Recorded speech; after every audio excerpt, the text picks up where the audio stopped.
All right, I'm here chatting with Cee, an MC that's actually originally from Melbourne, who is now doing his shit in Canada. What's going on, man? Welcome. Thank you, sir. Thank you for having me. Everything is blessed. Happy to be here. It's actually fun how we linked up, because I've had you on my friends list on Facebook for a little bit now. For a minute. Yeah, and I hit you up with a happy birthday message. By the way, happy birthday. It wasn't that long ago. Yeah, a couple weeks. Thank you, sir. Yeah, I hit you up with a birthday message, and you replied back with a link to a sample of a song, which was the track we ended up playing on the show a couple of weeks ago. I heard that little sample and I'm like, dude, this shit is sick. I have to put you on. And then come to find out you're actually from Melbourne. How did you end up, being an MC from Melbourne in Canada and doing your craft there? And obviously making a move, I've noticed. Yes, sir, man. We were actually signed to... We've been doing music for a bit of time. We've been putting stuff out since like 2002. So it's like we've been doing it for a minute. I feel like it just sort of was maybe casual for quite a while, and then we got signed to a distro deal in the States in like 2009 from this blogger Kevin Nottingham. I don't know if you ever were big in the blog world, but kevinnottingham.com was his website, and he was doing all right. So he started a label and he signed us. So it was a collective at the time, became our label, the Movement Fam. So it was myself, my brother Notion were the main ones, and we had a couple other artists that we signed. So all of our activity was coming from North America, and it didn't make a lot of sense for us to stay in Australia. So we just visited here in like maybe just before that, 2008, and I was like, I want to come back. I'd lived here. But when you're saying all the movement was happening in North America, as in music-wise, or your movement yourself? Our attention, like our fan base, for lack of a better word, like everyone who was paying attention to us were the North American blogs. Like we weren't getting a lot of love in Australia. There's a lot of politics with music and especially hip hop in Australia. Yeah, don't I know it? We just weren't getting the love at home, man. And as much as it crushes you to not be embraced by where you're from, it just made sense to be here. So we've been here like 5.5 years now, and everything has moved exponentially. The things we've been able to achieve in a short time here we couldn't do in 10 years in Melbourne. So I'm definitely grateful for Canada for embracing us. I've noticed that you guys are causing a bit of a stir there and putting Montreal on the map.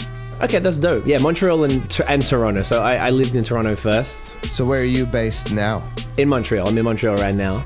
My brother Notion, he's still in Toronto. Let me go back to the beginning. What made you start writing? What made you, obviously you must have been into hip hop to make you want to start writing lyrics and stuff. What was it that made you want to do it? I remember this specific moment. So I was writing like anyone did, like I'm sure you did too, at like 16, and like just trying. I'm like, I reckon I can do this, and writing some bullshit ass raps.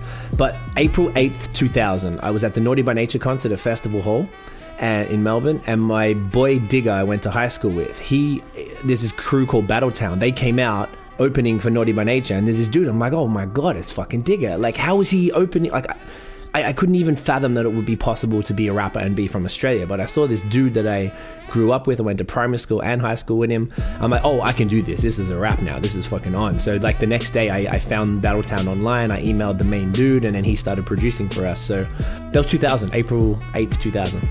So from then, I've pursued it from there. That was the moment I was like, oh, this is plausible. And we went through multiple iterations of the crew.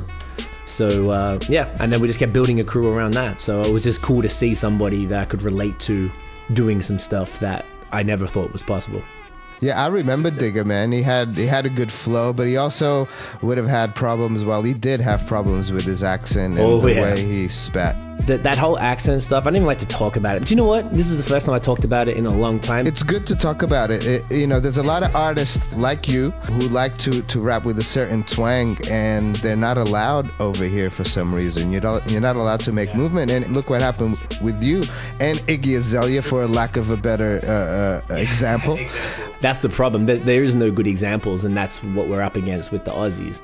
Would you say is it still an issue? Because I'm not there. I haven't been there for a while. It's still an issue, eh? It's still an issue. I mean, slowly things are, slightly getting better.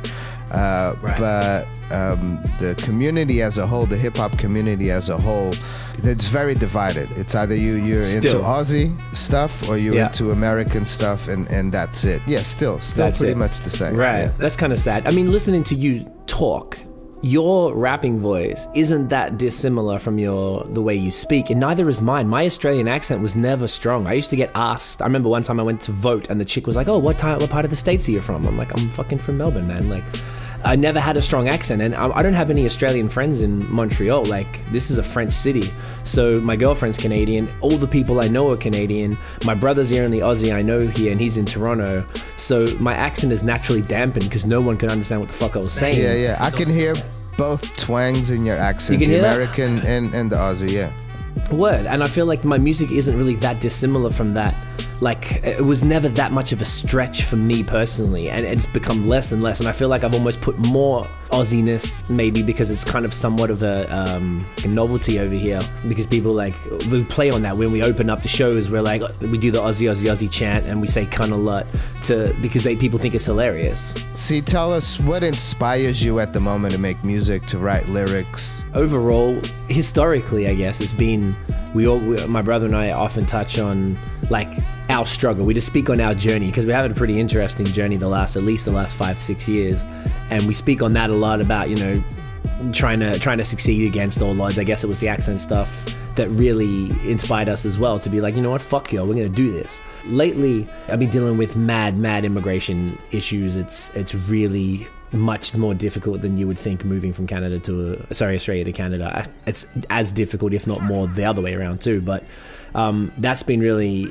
inspiring as well, just drawing on these emotions. And like right now, my girlfriend and I, we've had our business for a year called High Season Co. That's our management company. So we manage Notion, myself, another artist from Montreal called Jonathan Emile, some DJs in Toronto, Sweet Touch Foundation. So we're building that business, which is also, we do digital creative agency. So it's like social media we just did the NBA All-Star Week for Mitchell and Ness, which was super dope. So that business is really building, but we're full-time with all of this, and then with the music and the label and all the struggles of trying to be an entrepreneur, dealing with immigration, dealing with a city where I can't speak the language. Like in Montreal, I'm the bottom of society. I'm an Anglophone immigrant. Like, I'm a piece of shit here.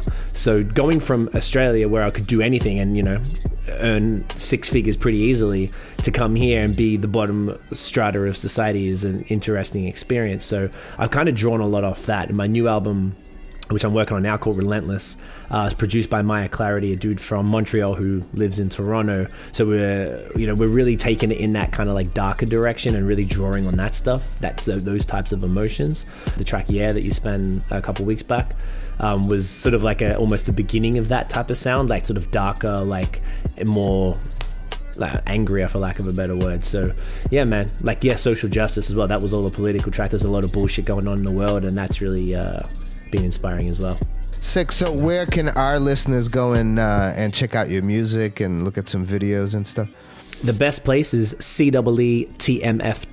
So that takes us to the label's website, and you can get everything there: Spotify, SoundCloud, Bandcamp stuff, as well as all the videos and the merch and all that type of stuff.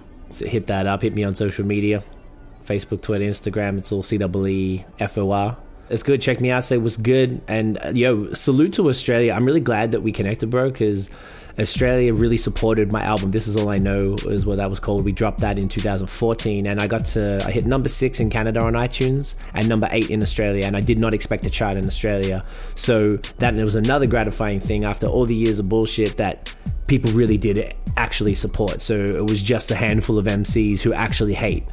Like, the actual real people just like good music, and they don't give a fuck, and that's what's most important. The scene is one thing, but the population is another, and Australia showed a lot of love. So yo, shout outs to everyone. We're hopefully coming back at the end of the year for a visit and stuff, and we'd like to do some shows and stuff out there, connect with the people again, you know.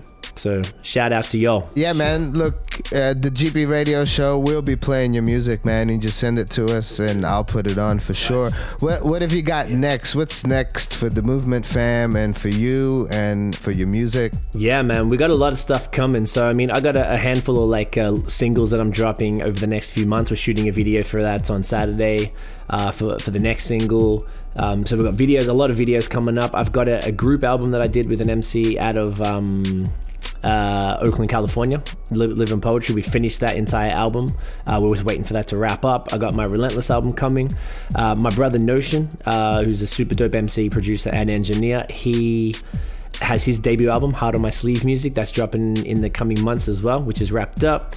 Our other artist, Jonathan Emile, he has an EP called Phantom Pain, which is almost done. I sent you his new single the other day, actually, called NDA, which is super dope. So we've got, like from the immediate crew, man, we've got a lot of new music coming. I also have a craft beer podcast called Beer and Other Shit. So it's beerandothershit.com. You can get all the info there, which is doing pretty good. We're starting to collab with local breweries and stuff like that. They're starting to recognize now, which is a really cool side thing aside from the music. So this year is going to be really dope. It started off really great for us, and a lot of opportunities, a lot of new stuff coming. So we'll keep feeding that through to you, man.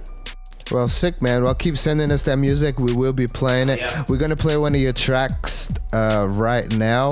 Yes. Do you want to introduce that? Yes, sir. So this is a single, actually, we're going to be playing, we're going to be recording the video for on the weekend. It's called And You Know It Is.